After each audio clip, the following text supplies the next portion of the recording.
welcome back. So it's that time of year again where I find a Christmas story that's really confusing on why people like it, both because the story doesn't make any sense and because it makes you throw up in your mouth a little bit. It's a totally distorted view of the holidays. Here's Christmas Around the Corner. Okay,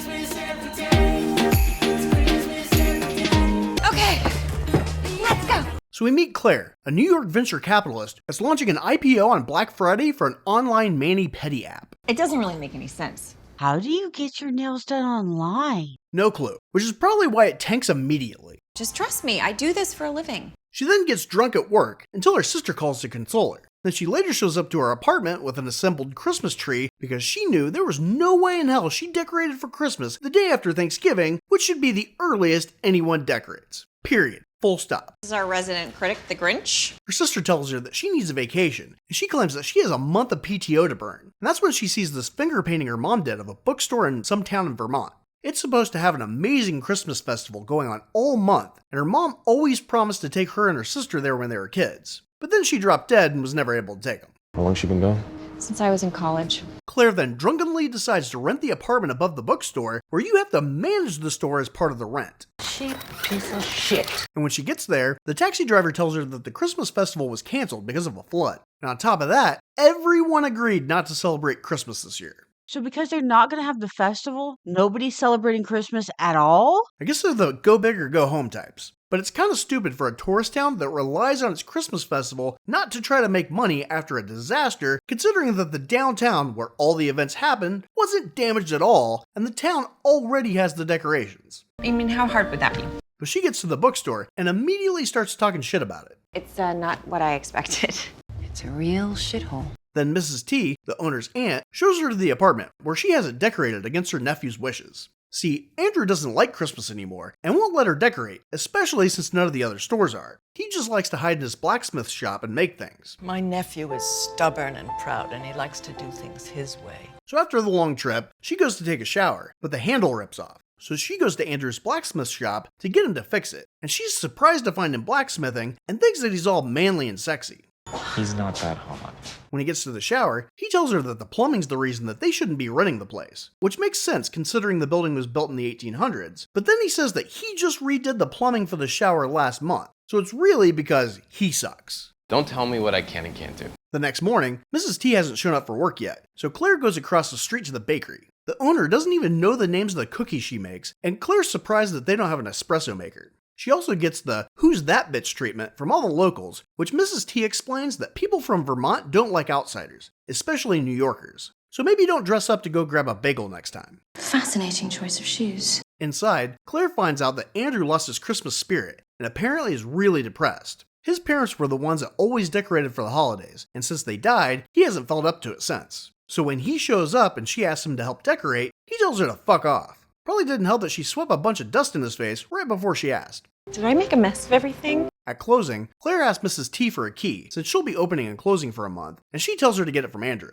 And Claire's like, I don't want to talk to him. He's a dick. Oh no, that guy's a jerk. Then somehow, she's able to get in the building on her own the next morning. She starts redecorating, and even hangs her mom's painting of the building on the wall. Oh my gosh, does that suck?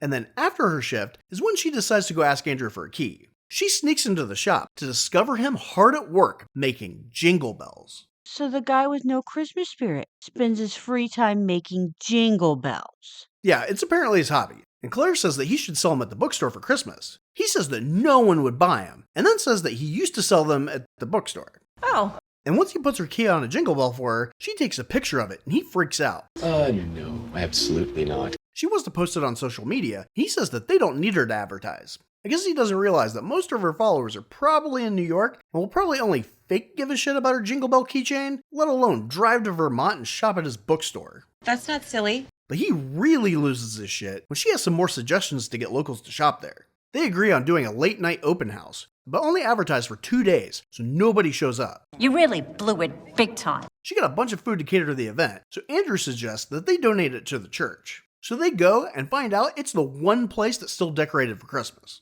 Well, I hope so. Well, it wouldn't be very Christian of them not to celebrate Big J's B-Day now, would it? Dude. They donate all the hors d'oeuvres that Andrew said no one from around here would eat. And the priest is like, thanks, we'll give this crap to the homeless. We give the pet food to the homeless. This isn't even Vermont cheese. But Father Luke does talk her up when she leaves. Pair of lungs you wouldn't believe. Tits. See? A couple days later, some high school girl comes in and tries to steal a book. But because Claire talked to Alicia before, she lets her take it, and another book, as long as she brings them back on Friday and gives her a book report on them. I don't think giving away merchandise is a very sound business plan. What? Everybody does samples. They're a great way to bring in customers. So she comes back the next day, says she loves him, and just tells her a little bit about the ending. So Claire offers her an internship at the store. We can trust her, right? Then when she fucks off, Claire has to calm Andrew down because she found somebody who's willing to work for him for free. Although he was already mad that he had to get the power back on since she shorted it out putting up Christmas lights that he told her not to put up. Okay, that just sounds like a fire hazard. Later, they find a box of Christmas shit in a storage closet, and Mrs. T says that it was supposed to be in the basement. And Claire's like, "There's more?" But when Andrew comes in, he calls it all a bunch of family crap that no one wants to see, and tells him to put it back. But Mrs. T plays the forgetful old woman card, and leaves the decoration out, on a display in a window. Subtle.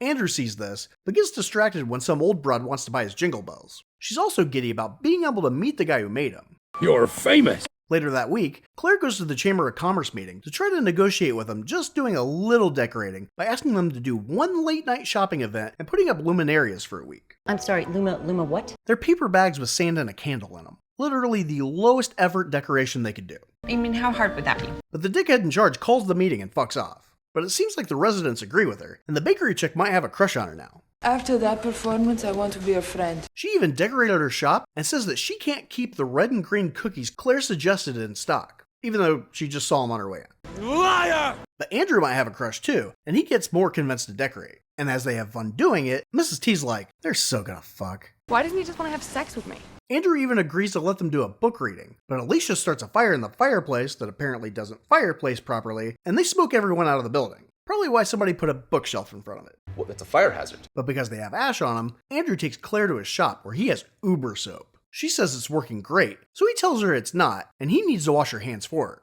So after a little touchy-touchy, they're about to kiss, but Alicia comes in and beaver dams her. That's not funny. So the next day, they have to do this awkward, wow, that would have been really stupid if we did the thing that we both wanted to do last night conversation, and he says that he's not looking for a commitment, and she's on vacation. And of course, neither one of those scenarios ever lead to casual sex. In town for one night and one night only. She's like, cool, let's just be coworkers, with a little too lingering of a look. So he goes in for another kiss, and she fucks off and tells the bakery chick she's thinking about staying longer now. Whatever it takes, right? She then goes with Andrew to some church event, just as friends, where she tells him that her mom came to their town to paint during Christmas, and when she went home, quit her job and decided to paint full time. Which is really ballsy for a single mother. I really think this gamble's gonna pay off. Probably why she never took her kids there, because she was broke, because she really wasn't that good of a painter. That's a damn picture there. The next day, Claire comes in talking about what a great time she had, and is thrilled that they're almost sold out of jingle bells. So she has Alicia go down to the blacksmith shop and ask Andrew to make some more, but she overhears him on the phone talking about selling the building, so she sneaks back out. Sounds like Andrew needs to put some jingle bells on his door so that he knows when people are sneaking up on him. Yeah, right? Doesn't anybody fucking knock anymore? Claire confronts him. He says that he's selling to the Chamber of Commerce dick, but he promises not to change anything about the location. But Mrs. T says that she won't work for the dick, and she's upset that she didn't get a heads up. So earlier, the bakery chick came in and told him that the council approved them doing luminarias, and they're starting tonight. There, Andrew tells her that he's selling because the bookstore he never works at is consuming his life. He can't even travel or date because of all the hours he doesn't work there. Captain Blue Balls, your life is shit. Andrew would really like to blacksmith full time, and this is a family tradition he'd like to pass on to his kids. So fuck the bookstore that's been in his family for 140 years. He needs to meet a woman, and God knows you'll never meet one of those in a bookstore. I don't think so, no. But speaking of family traditions, Alicia's mom introduces herself to Claire and tells her that she needs to stop putting ideas in her head that she could go off to college and be a writer. So don't you go filling his simple head with all those crazy dreams of school and college. She wants her to take over the family's Christmas tree farm when they die. And apparently, she wouldn't be able to write while living on a farm with the comfort that her bills are already paid. It's not a good idea. So Claire tells her that she thinks Alicia has a great attitude and lots of talent. But her mom's like, I disagree. That bitch is gonna be miserable and smell like pine cones for the rest of her life, just like me. I'm the tree whisperer. So she tells her that she needs her back at work at the Christmas tree farm that hasn't had any business all season, and fucks off. Well, she's amazing. And the mom doesn't even have the pine cones to tell her daughter herself. She makes Claire tell her the next day. She's heartbroken. But in the middle of this weird breakup firing, she tells her that it's her life and she should pursue her dreams, and damn what her mom wants. But what Mama don't know won't hurt her. That night, the shower pipe leaks, causing part of the ceiling to break. And Andrew's like, see, this place is falling apart. That's why I want to sell it. Didn't you say that he did the plumbing for the shower? Yes, he's mad that the century-old building is falling apart because of the work he did. No,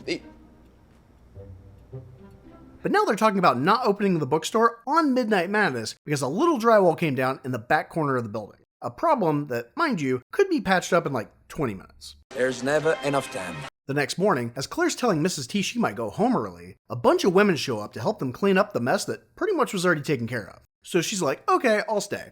And that night, after a book reading of A Christmas Carol, she tells the crowd that she's gonna miss them when she leaves tomorrow. So I'm not really sure why she was thinking about leaving early. But the bakery chick says that they all love her because she was the one who brought Christmas back to their town, even though she and several others were already celebrating in the church choir way before that. in this house, we're going all out. But it finally dawns on Andrew that she's gonna be leaving. And at first, he's sad. And later, possibly shits himself. Yeah, he's probably taking a shit right now.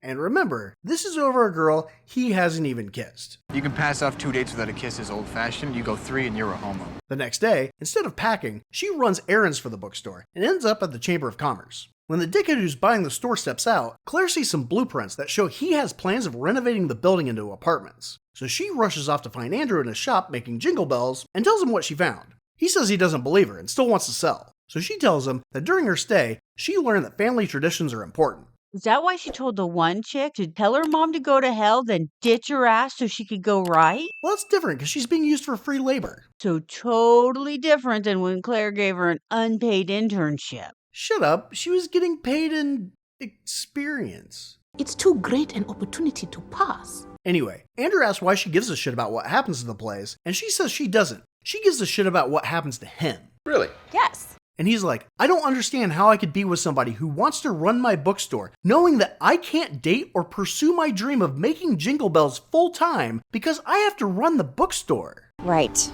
Of course. But Claire's like, you're right. As a woman who's emotionally invested in you, your family, your business, and the town you live in, it's better if I just go back to my life in New York where I'm a stressed out workaholic with no friends. Good luck with that. So she takes her mom's shitty painting and tells Mrs. T goodbye.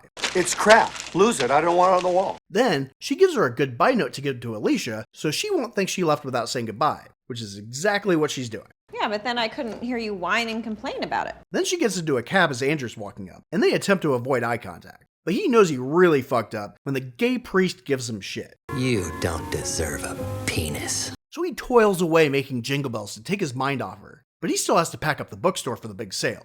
Alicia's mom even lets her help pack things up, probably thinking her hopes of big city living and college will get packed away too. School? You going to school?